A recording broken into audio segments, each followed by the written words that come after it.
आपको पहले बताया गया है कि हम किसी भी टेंस को जो पहचानते हैं, हमें पहचान करनी होती है किसी चीज की, तो पहचान करने के कुछ उसके लक्षण होते हैं। उन लक्षणों के आधार पर हम हर चीज को पहचानते हैं, उसका मॉडल देखते हैं, उसकी बनावट देखते हैं, और बनावट के आधार पर हम डिफरेंस करते हैं कि इस चीज में और उस चीज में क्या फर्क है। इसी तरह से यहाँ पर आप टेंस में भी फर्क पता करेंगे कि हर टेंस की अपनी पहचान होती है। तो टेंस को हम कैसे पहचानते हैं, तो मैंने आपको बताया था टेंस पहचानने का जो साधन है वो आपका होता है वर्ब। वर्ब बताती है किसी टेंस को कि कौन सा टेंस है, और वर्ब देखकर आप स्वतः बता सकते हैं। अगर आपने वर्ब को पहचान लिया तो आपको उससे टेंस की भी पहचान हो सकती है। आपको पहले दिन प्रेजेंट इंडेफिनिट टेंस में बताया गया था कि देखिए जो प्लूरल नंबर सब्जेक्ट होते हैं उनके साथ आपका क्या लगता है, वर्ब की बेस फॉर्म लगती है। आपने कल देखा कंटिन्यूअस टेंस को, और कंटिन्यूअस टेंस था प्रेजेंट कंटिन्यूअस। प्रेजेंट कंटिन्यूअस में आपका ICMR लगा, और आपका लगा क्या, ING।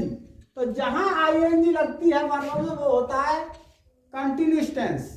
तो यहाँ पर जहां कंटिन्यूअस लिखा होगा, वहां वर्ब में ING लगेगी।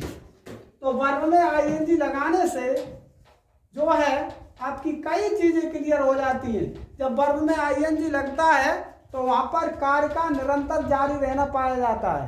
अब बेकार, हमने कल आपको बताया था जो प्रोसेस में होते हैं, जो लगातार जारी होते हैं, जो चल रहे होते हैं, वो आते हैं आपके कंटिन्यूअस के अंतर्गत।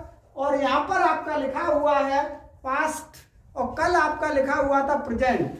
तो यहाँ पर सबसे पहले आपको बात ये सोचनी है, आपको विचार करना पड़ेगा कि पास्ट क्या होता है। पास्ट हम गुजरे हुए समय को बताते हैं, जो समय बीत चुका है, जो समय निकल चुका है, उसको आप कहते हैं पास्ट। पास्ट माने होता है निकला हुआ वक्त या निकला हुआ समय। तो यहाँ पर देखिए पास्ट टेंस में और जो बीते हुए समय में किसी कार्य का लगातार जारी रहने का जो संकेत मिलेगा, वहां से आप पहचान लेंगे कि पास्ट कंटिन्यूअस टेंस है। मान लीजिए हमने यहाँ पर 3 सेंटेंस लिखी। 3 सेंटेंस इस तरह से लिखे, they help me, they help me. यहां पर अगर पहचान वर्ब के हिसाब से तो आपका टेंस ये हो जाएगा। ये टेंस कौन सा हो जाएगा, इस क्रिया से आपको पहचानना पड़ेगा, क्योंकि ये आपकी बेस फॉर्म लगी है। और यहाँ पर जो आपका सब्जेक्ट है वो प्लूरल है। प्लूरल सब्जेक्ट के साथ प्रेजेंट इंडेफिनिट टेंस में वर्ब की बेस फॉर्म आती है। और इसी अगर को इसको बदल दिया जाए तो जैसे ये लिखे हम, दे आर हेल्पिंग मी। अब देखिए यहाँ टेंस बदल गया, यहाँ पर हम लिख दिया आर हेल्प। इससे आप पहचान लेंगे, यहाँ लिखा है हेल्प, इससे पहचान लेंगे जो हम बात कर रहे हैं वो कौन से टेंस की बात कर रहे हैं, कौन से समय की बात कर रहे हैं। यहाँ पर हम वर्तमान समय की बात कर रहे हैं, यहाँ पर भी हम वर्तमान समय की बात कर रहे हैं। लेकिन ये क्या है, ये स्टेटमेंट होता है। जो प्रेजेंट इंडेफिनिट टेंस होते हैं वो क्या दर्शाते हैं, स्टेटमेंट को दर्शाते हैं, जो फैक्ट चीजें होती है।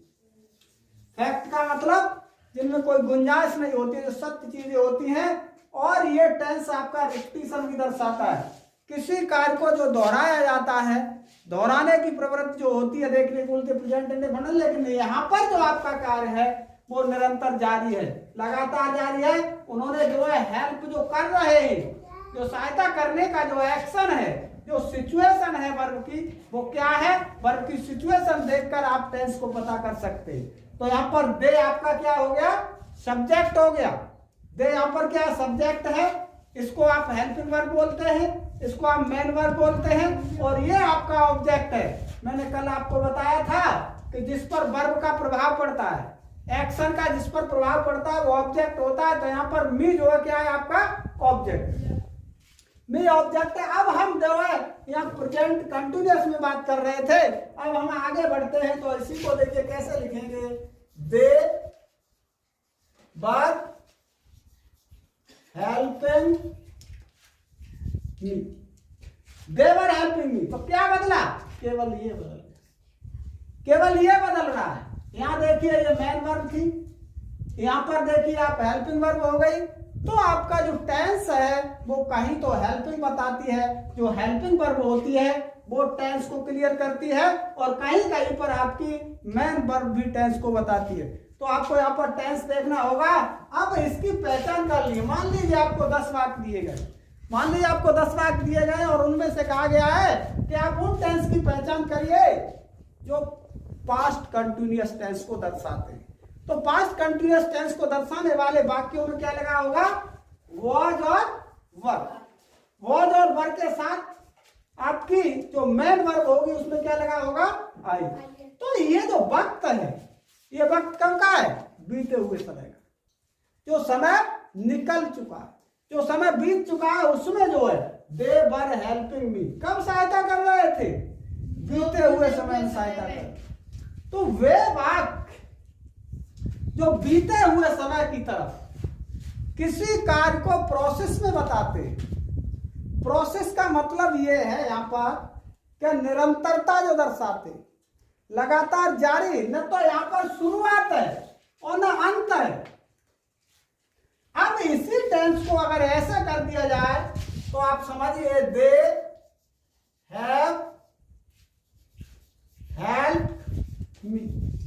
अब यहां पर देखिए, यहां पर भी बदल गया है, यहां पर टेंस बदल गया। तो यहां पर टेंस कौन सा हो गया? ये वर्ब की थर्ड फॉर्म आ गई। और जब हैज हैव के साथ थर्ड फॉर्म लगाते हैं तो हमें संकेत मिलता है, हमें जानकारी मिलती है कि कार्य का पूर्ण होने का बोध, कार्य की तरह समाप्ति की तरफ। लेकिन यहां कार्य समाप्ति की तरफ नहीं है। यहां पर हमें न तो आज का पता चलता है और न अंत का पता चलता है। हमारे सामने जो होता है तो वे हमारी सहायता कर रहे थे, तब हम क्या कर रहे थे? वहां खड़े देख रहे थे, खड़े देख रहे थे, उस समय की बात है। तो इस टेंस के द्वारा जो है आपका क्या कहेंगे इसको? क्या कहेंगे इसको? Past continuous tense. तो आज आपको जो बताया जाएगा वो पास्ट कंटिन्यूअस टेंस के विषय में ही बताया जाएगा। पास्ट कंटिन्यूअस टेंस क्या होता है, ये कौन से समय को प्रकट करते हैं, और आपको ये पता होना चाहिए टेंस क्या होता है। टेंस एक माध्यम है। टेंस क्या है? माध्यम। किसी भी कार्य को करने के लिए आपको क्या करना चाहिए? माध्यम अपनाना पड़ता है। आपको लिखने के लिए क्या चाहिए? माध्यम, बोर्ड चाहिए। लिखने के लिए आपको क्या चाहिए? चौक चाहिए। तो चौक क्या है? माध्यम है। जब हमें अपनी बात किसी तक पहुंचानी होती है तो हमें माध्यम अपनाना पड़ता है। वो माध्यम क्या होता है? सेंटेंस होता है। सेंटेंस के माध्यम से हम दूसरे के विचारों को क्या करते हैं? समझते हैं, और अपने विचारों को क्या करते हैं? समझाते हैं।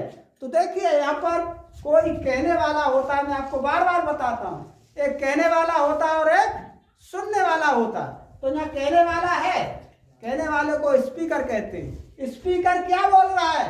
दे were helping me, they were helping me.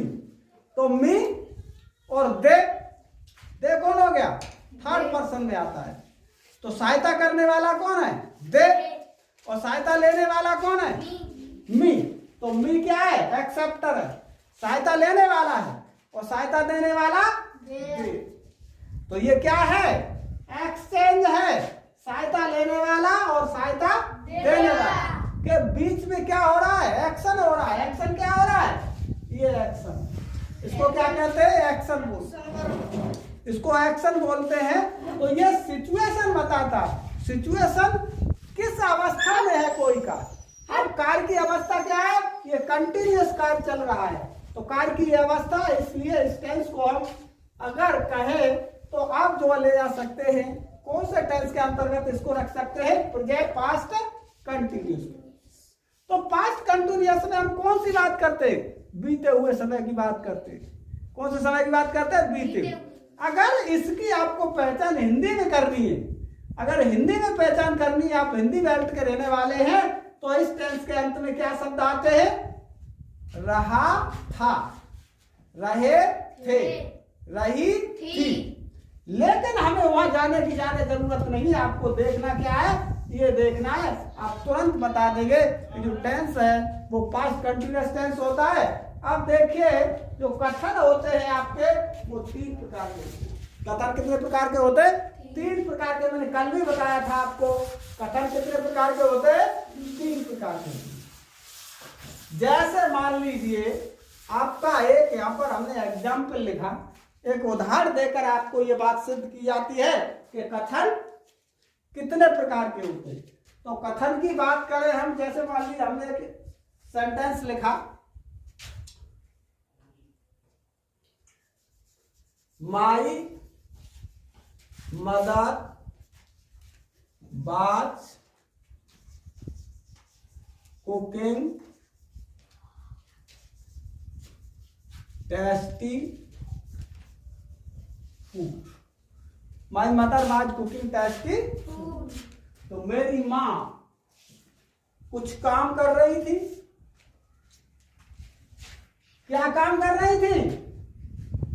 Cooking का काम कर रही थी। कुकिंग का काम कर रही थी। क्या कुकिंग कर रही थी? टेस्टी फूड बनाने का काम कर रही थी। तो ये क्या है? कथन है। कैसा कथन है ये? एक साधारण कथन है। ये स्वीकारात्मक है। इसको क्या कहते हैं? स्वीकारात्मक। इसको क्या कहेंगे? एसर्टिव। ये कैसा कथन है? एसर्टिव है। ये एसर्टिव है। ये कथन कैसा है? एसर्टिव। तो एसर्टिव को हम क्या कर सकते हैं? कन्वर्ट कर सकते हैं। एसर्टिव को हम कन्वर्ट करें तो इसको एसर्टिव को हम कहाँ कन्वर्ट करें? My mother was not cooking tasty food. My mother was not cooking tasty. अब यहां पर हम क्या कर रहे हैं? किसी चीज को नकार रहे हैं। जब नकार रहे हैं तो कैसा हो गया? नकारात्मक। नकारात्मक। अब देखिए ये कथन आपका नेगेटिव हो गया, लेकिन ये नेगेटिव किसका है? पास्ट कंटिन्यूअस का। पास्ट कंटिन्यूअस का ये क्या है? नेगेटिव है। तो हमें पहचानना पड़ेगा ये असर्टिव है और ये आपका कैसा है? नेगेटिव। तीसरी बात अगर हम करें इस स्टेटमेंट की तो आपको ऐसे लिखना पड़ेगा, was my mother cooking tasty food. अब देखो मैंने कल बताया था, अब जब पूछने वाला कोई होगा तो माई का कन्वर्ट होता है यू में करना पड़ेगा। तो अब यू यहां पर आ गया। अब ये वाक्य क्या है? गलत है। ये गलत है। इसमें क्या गलती है ये ढूंढो। इसमें गलती है तो क्या गलती है उसको पता करिए। इसमें क्या गलती हो सकती है? कुछ गलती है इसमें? क्या गलती है इसमें? यू तो रहेगा ही, यू रहेगा। जब क्वेश्चन करते हैं तो अब ये हो गया पूछने वाला। पूछने वाला अलग, स्पीकर बदल जाता है। तो यहां पर यू है तो यू के अनुसार यहां क्या लगेगा? यहां क्या लगेगा? बर लगेगा। क्योंकि यू के अनुसार बर आएगा और माई मदर के अनुसार, तो यहां पर यू न लगा के क्या लगाओगे? Your mother. क्या लगाओगे? योर। यू नहीं कर सकती तो माई मदर को क्या बदल दिया? Your mother. अब योर मदर कैसा हो गया? सिंगुलर। सिंगुलर हो गया तो क्या लगेगा? तो देखो क्रिया कैसे कैसे बदलती है। अभी हमने यू में कन्वर्ट किया, अब यू के बाद यहाँ पर क्या आ गया? नाउन। तो इसको कहते हैं डिटर्मिनर। डिटर्मिनर है और ये सिंगुलर नंबर का है, इसलिए यहाँ पर बाज आएगा। और क्रिया में आईएनजी यहाँ भी, क्रिया में आईएनजी यहाँ भी, क्रिया में आईएनजी यहाँ। तो ये जो आईएनजी का लगाना क्रिया में ये चल रहा है, ये कंटिन्यूअस टेंस को बताता है। अब देखिए अगर हम बात करें तो यहाँ पर आपको सोचना पड़ेगा, जो माई लिखा हुआ है ये क्या है? माई को हम वैसे तो अगर देखा जाए तो क्या बोलेंगे? ये नाउन है। नाउन से पहले लगा हुआ है, तो नाउन से पहले लगा हुआ है तो माई शब्द को हम बोल सकते, क्या बोल सकते हैं? एडजेक्टिव। और ये एडजेक्टिव कैसा होगा? पजेसिव एडजेक्टिव होगा। लेकिन यहाँ ये डिटरमिनर है, यहाँ पर माई मदर, ये पूरा आपका सब्जेक्ट हो गया। सब्जेक्ट के अनुसार आपकी वर्ब आती है। अब सब्जेक्ट के अनुसार यहाँ क्या आ गया? वॉज आया। सब्जेक्ट के अनुसार यहाँ वॉज आया, ये कोई परिवर्तन नहीं है, ये क्रिया है। ये क्या है? मेन वर्ब है।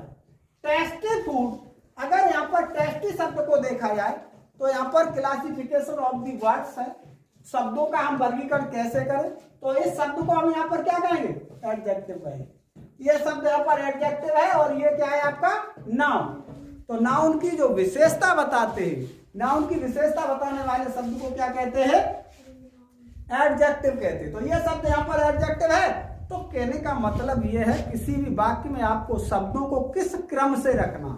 तो पहले आपको पता होना चाहिए क्या आता है? सब्जेक्ट। किसी भी वाक्य की रचना करते समय, किसी भी वाक्य को बनाते समय हमें क्या रखना पड़ता है?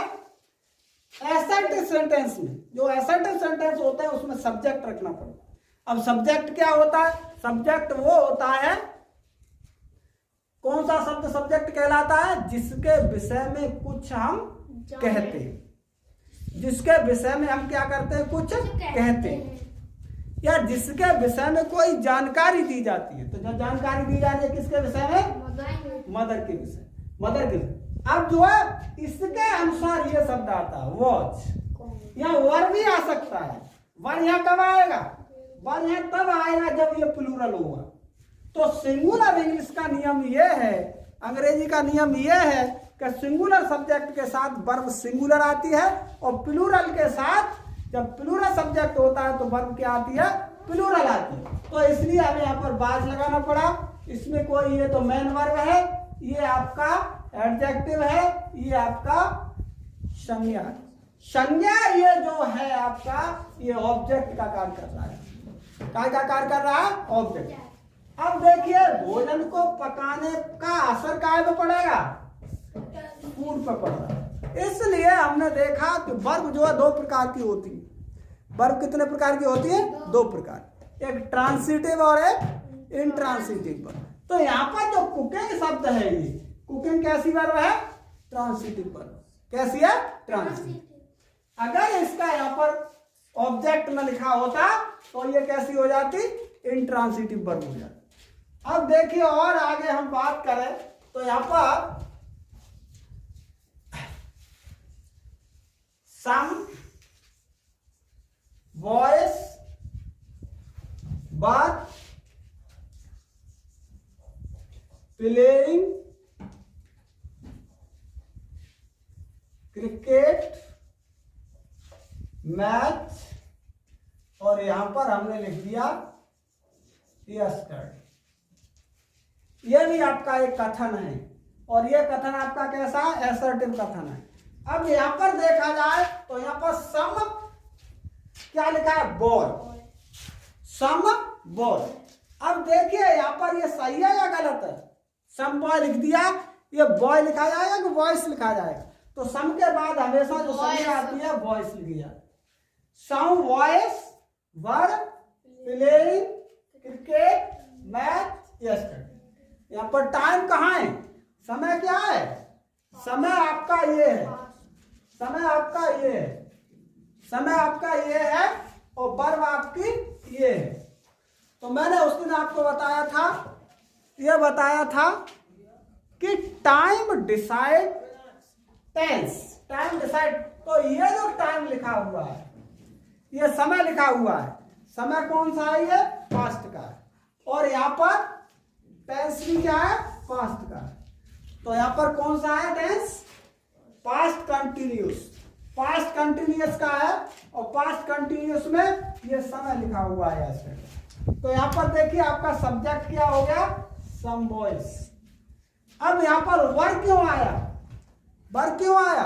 क्या कार्य है? बाज क्यों नहीं लगाया? बाज इसलिए नहीं लगाया क्योंकि ये प्लूरल नंबर है। तो मैंने आपको बताया था प्लूरल, जो प्लूरल सब्जेक्ट होते हैं उनके साथ प्लूरल वर्ब लगाई जाती है और जो सिंगुलर सब्जेक्ट होते हैं उनके साथ सिंगुलर की वर्ब लगाई जाती है। अब इसको देखिए, अगर हम हम नेगेटिव में बदलें तो कैसे लिखेंगे? Some boys were not playing cricket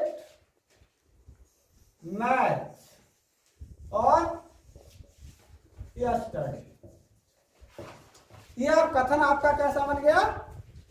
नकारात्मक।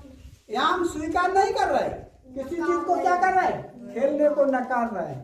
तो यहाँ पर देखिए आपको इस शब्द को देखना पड़ेगा। ये शब्द आपको कहाँ लगाना, इस शब्द पर विचार करना पड़ेगा। ये कहाँ लगाना है? ये बच्चे इधर उधर रख देते हैं इसको, लेकिन ये हेल्पिंग वर्ब और मेन वर्ब के बीच में लगाना।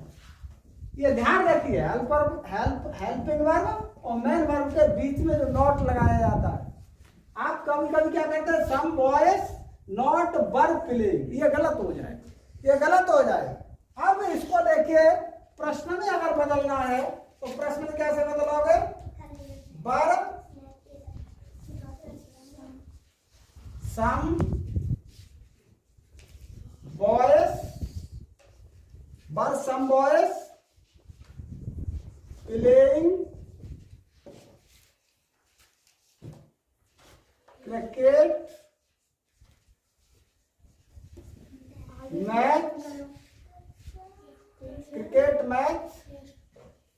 यस्टरडे।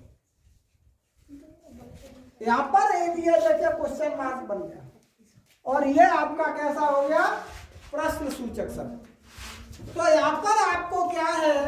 एक आपके पास पहचानने का जो तरकीब है वो ये है कि आप किसी भी टेंस को काय के आधार पर पहचानते हैं? वर्ब के आधार पर पहचानते हैं। वर्ब आपको क्या करता है?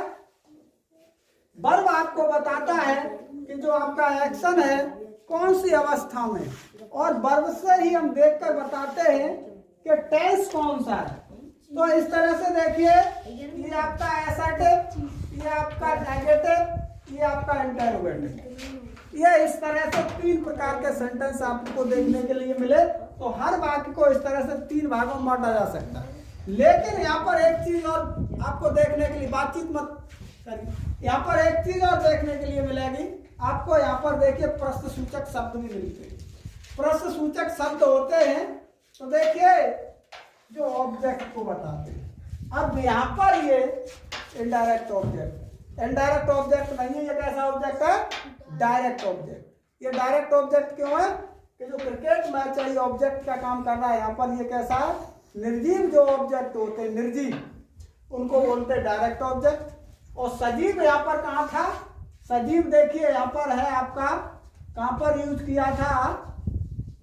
ये भी आपका, ये वाला, ये भी आपका कैसा था? Direct object. और मी जो शब्द लिखा था आपका, मी जो शब्द लिखा था वो इनडायरेक्ट ऑब्जेक्ट था। तो अब इसमें प्रश्न करिए, प्रश्न करके आप जानकारी लेते किसी चीज की, तो प्रश्न क्या लगाए बताओ। अब अगर आप सब्जेक्ट केस में लगाएंगे तो यहाँ हु लगा दीजिए, हु। अब हु जो लगाते हैं, हु, अब इसके हिसाब से अगर लगाओगे, इसके हिसाब से लगाओगे तो हु के साथ में क्या लगाना पड़ेगा? Were. Who were playing cricket match yesterday.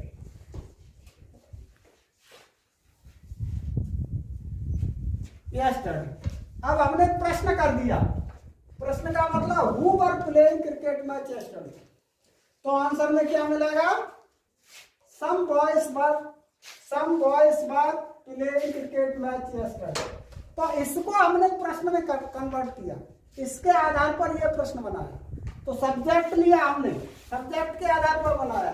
अब जब हम जो डायरेक्ट ऑब्जेक्ट है उसको जब लेकर प्रश्न बनाएंगे तो कैसे लिखेंगे?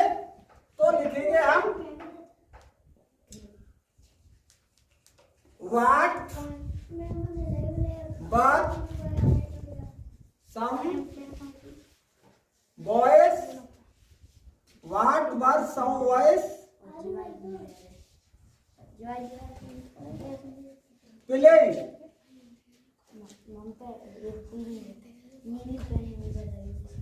यस। अब देखिए व्हाट ने किसको रिप्लेस किया यहाँ पर? व्हाट शब्द जो आपने लगाया इसने रिप्लेस किया किसको? किसको रिप्लेस किया? स्टेटमेंट। तो जब क्रिया में व्हाट लगाकर आप प्रश्न करेंगे, व्हाट लगाकर प्रश्न करेंगे तो आपको यहाँ पर ऑब्जेक्ट मिलेगा, और ऑब्जेक्ट मिलने वाला वो कैसा होगा? डायरेक्ट ऑब्जेक्ट होगा। और जब क्रिया में हु लगाकर प्रश्न करोगे तो आपको क्या मिलेगा? वहां पर सब्जेक्ट मिलेगा। इस तरह से आप देखिए कि किस तरह से हम प्रश्न का आंसर और आंसर का प्रश्न बनाकर जो है अपनी बात दूसरों तक पहुंचा सकते हैं। बंद करें।